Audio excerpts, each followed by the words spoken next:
At the time of production of Avengers Endgame, Weta Digital already had quite a sizable amount of VFX work on their plates.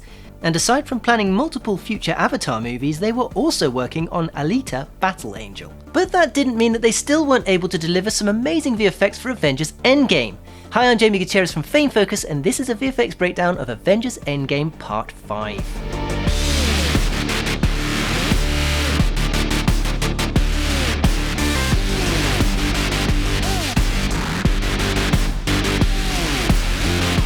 Weta Digital worked mostly on the third act battle scene of the film, which takes place on the rubble of the Avengers compound.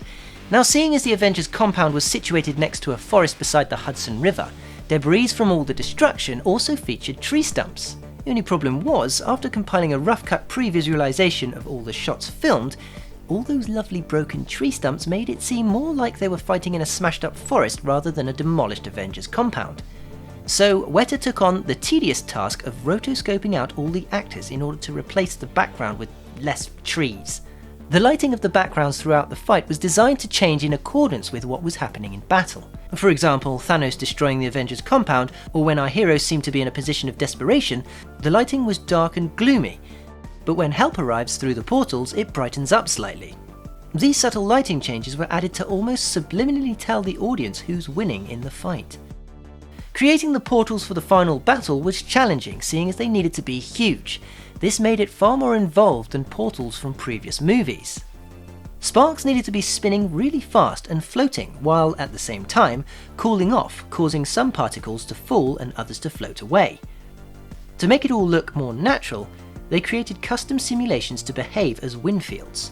This was then passed on to the lighting team along with some controls to alter the size and length of the sparks at the time of rendering.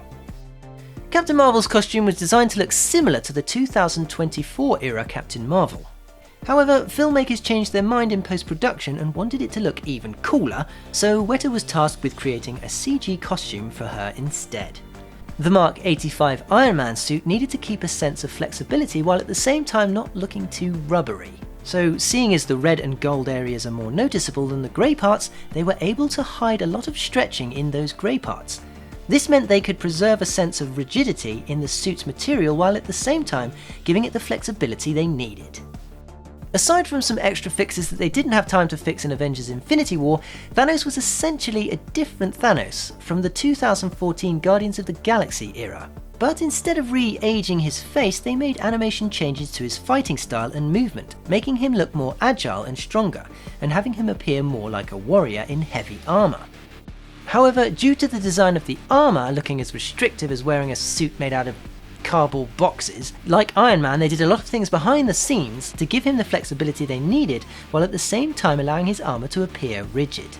Weta built Thanos using their muscle system that scans ahead of the animation, searching for any movement that would require muscles to contract beforehand. You can see a good example of that in this shot. Notice how his bicep fires a couple of frames before he actually moves. Subtle muscle twitches and flexes were also added in shots where Thanos was stood still to greatly improve the realism. And finally we come to what Weta calls the Blip effect. You know, when all the bad guys turn into dust. Watching the almighty Thanos satisfyingly turn into dust and get carried away by a gentle breeze was all thanks to some very carefully timed and well-crafted work. They created two simple colour masks with the same growth algorithm used in the final effect that they could quickly update with necessary timing changes. This allowed them to not only be able to show VFX supervisors how the blip would translate over Thanos' body, but also once the client was happy, it could then be matched 1-to-1 as Thanos turned into dust.